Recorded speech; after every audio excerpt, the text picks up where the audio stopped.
Hi friends, my name's Tammy and this is my booktube channel, Believe in Yourself. And today I have for you just a little kind of a this and that update video. Not really any particular topic, but I just thought I'd let you know what's going on. And I appreciate you guys, all of your super kind comments in my last video. Um, it just made me so happy, and to know you guys would still hang out and wait for me to come back in a couple of weeks, I appreciate that.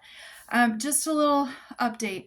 My dog had a stroke and he is completely recovered and just as happy as he can be and wiggling his little tail all the time. And it was really scary. He couldn't stand up and couldn't lift his head, and it just was really scary.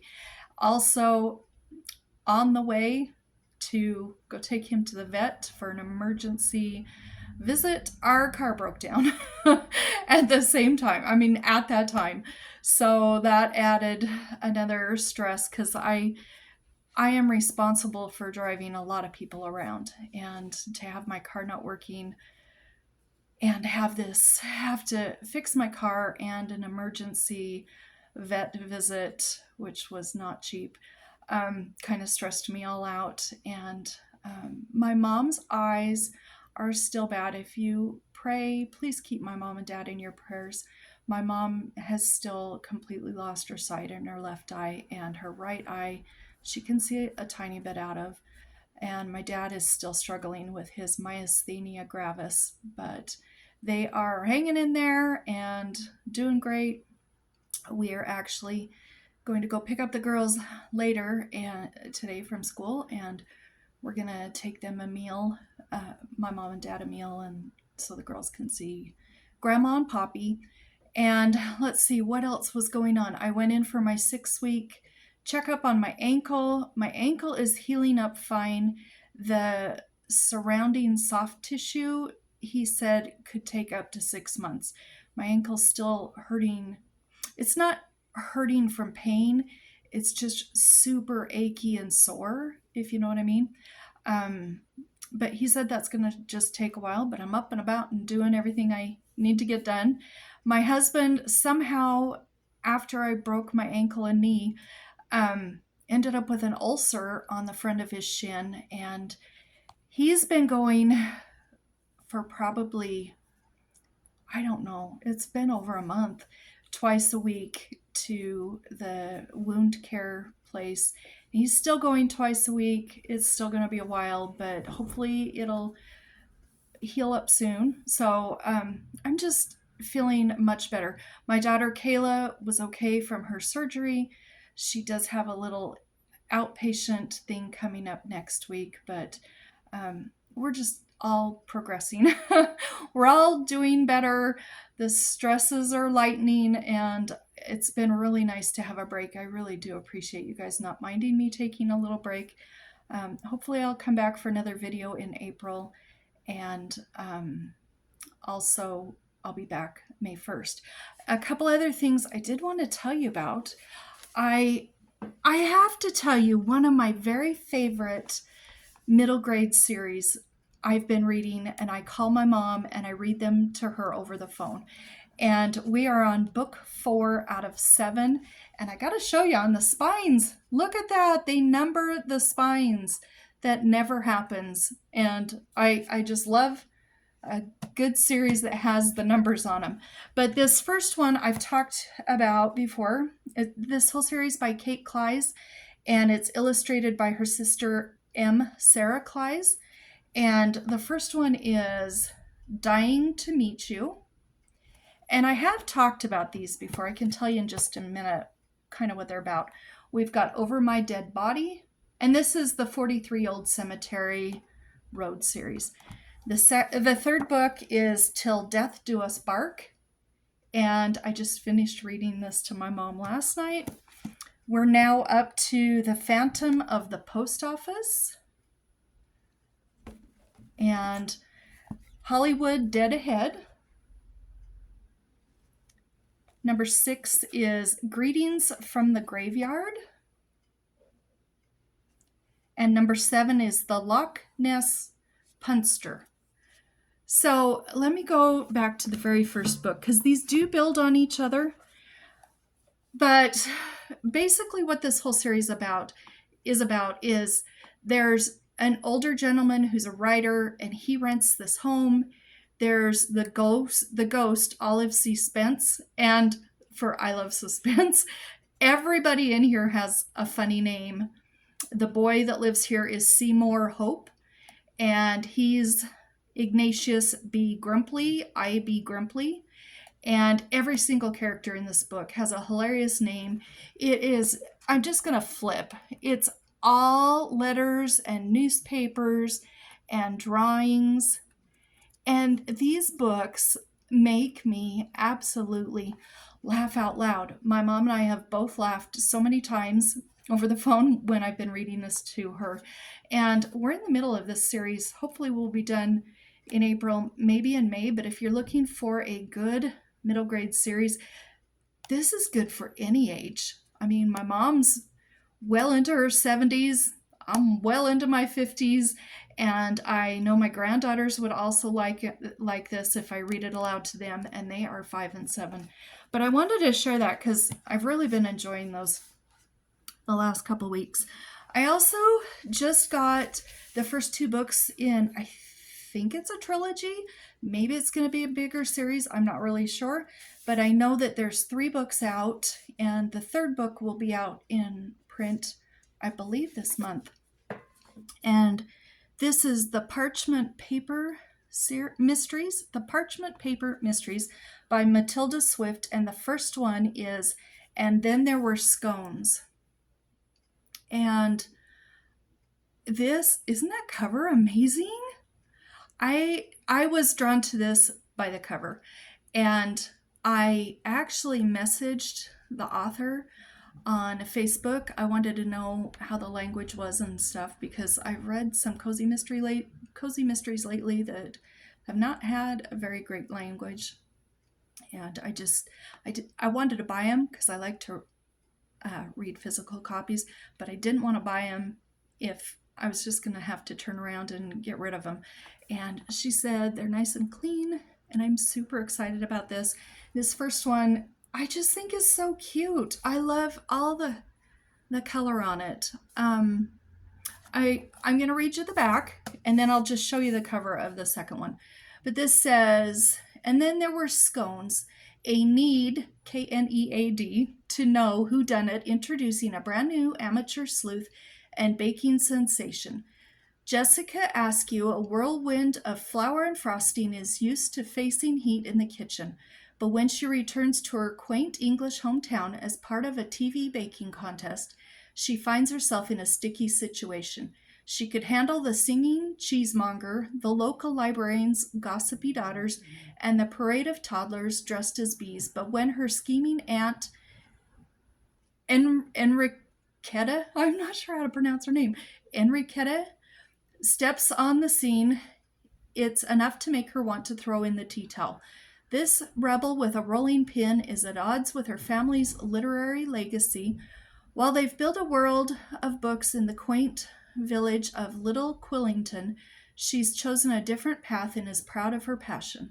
When Jessica's biggest baking rival turns up dead during the summer feat, I'm not good with words sometimes, I apologize. Suspicion swirls like powdered sugar. Jessica, armed with a sweet tooth and a sharp mind, is determined to clear her name. Can she turn this recipe for disaster into a show-stopping success? And I want to at least read this one in April. I might even get book 2 read in April.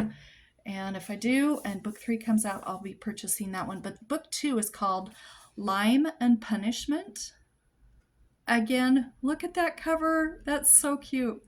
I definitely was drawn to this series by the covers, and I just saw them in an ad on Facebook, and it intrigued me. And like I said, I looked into them, looked them up on Amazon, contacted the author and everything. The author seems to be a really nice person too. So I wanted to talk about those, and I wanted to talk to you about one of my favorite books that I have been reading. I'm finished with this, but I love this, and I do have book 2. This is Firefly Diaries by C.C. Warrens, and this is really, really good. This has potential to be one of my favorite books of the year. And book 2 is called, I don't remember, Firefly something, Firefly Dreams maybe. And anyway, this is an excellent book. If you like a good suspense that is not too scary, not gruesome at all, no language, this is your book. I suggest grabbing that. And then one other thing that I just wanted to tell you about was I got a package from Sonia today. So I opened the top part, but I'm gonna just show you. Look how she decorated that up. That's so cute. Anyway, Sonia, her channel is Sonia with an I. She's my YouTube sister and booktube sister. And she's so sweet. She has got to be one of the kindest and thoughtful people I've ever known, and I just really love her. I'm going to link her channel down below. I know you guys all watch her already, but just in case somebody random has clicked on this video and has not heard about Sonia with an I, go check her channel out. But anyway, she sent a package. I went out and got the mail today, and it looks like there's 3 things here. So I just thought I might as well throw this in, do a quick friend bookish unboxing. There is a little card. Of course, she loves cards, and they're beautiful. Look how pretty that is. Oh, we need that here in Idaho. We're trying to get to spring, and thank you, Sonia. I appreciate that. I won't read that letter, but then this is a little package here. I better get my scissors out. I didn't even think about that. Hold on just a minute. We'll open it up. And then there looks like there's one more package here. What is this? Oh, these, it doesn't say anything about the girls, but I bet she sent these for the girls, my granddaughters. And, oh my gosh. Let's see. Okay, she knows I love yellow. And I think this is a bookmarker with beads. Let's see. It says handmade with love. Yeah, I'm sure this is a bookmarker. I'm going to take it out so I can show you. Okay, I got to cut it open. I bet she made this because in one of her videos a while back, she was using lots of beads and making bookmarkers. Oh, yes. Look at this. And there's a little charm here with a bird. I love birds. And look how pretty that is. Let's see if I hold it up here, will it focus? Maybe not. Well, just trust me when I tell you this is beautiful. Thank you for thinking of me, Sonia. That's sweet. And then look what she sent. Yeah, I'll be giving these to the girls later today. Little Easter stickers. And they're those puffy ones. Do you remember those as kids? I love those. And then there's another one. Look how she packaged it up. So pretty. She knows I love yellow. And this says, may this bring both you and Mom many memories. Oh my gosh. Okay, Mom, I know you watch my videos. So let's see what this is. And thank you, Sonia. Thank you for thinking of my family and your kind words and all of your support always. I appreciate that. Oh my gosh, my mom's gonna die. Better Homes and Gardens new cookbook. Look at that. I do love to cook, and I have been taking my mom and dad a couple of meals a week, and to help them out a little bit. And I'm always looking for new recipes. But look, this is an old vintage cookbook. Let me see if it says a date on it. This one was printed in 1965. Oh my gosh, this is so cool. I will definitely let you look at this, Mom. I've got to get that eyesight back, Mom, so you can see it. And then I will cook you something out of it. You and Dad find something. But it says commemorating the sale of 10 million Better Homes and Gardens new cookbooks. Souvenir edition. Thank you, Sonia. Oh, that was really nice of you. You're so kind. So anyway, that's just kind of the update. Everything's getting better. I'm still going to take a couple more weeks just so I can get myself in a really good place. You can't help people if your bucket's empty, right? If there's nothing to pour out, you can't help people. And I am lucky enough to have a lot of people in my life that need some help, and I get to give back to them with everything they've done for me in my life. So just got to take some more time and get my bucket just a little bit fuller. But I'll probably be back with a random video this month, and then I'll be back May 1st. So I hope you've been reading. I hope you've had something fun to read. And I miss you all. I want you to know that. And we'll talk to you later. Bye-bye.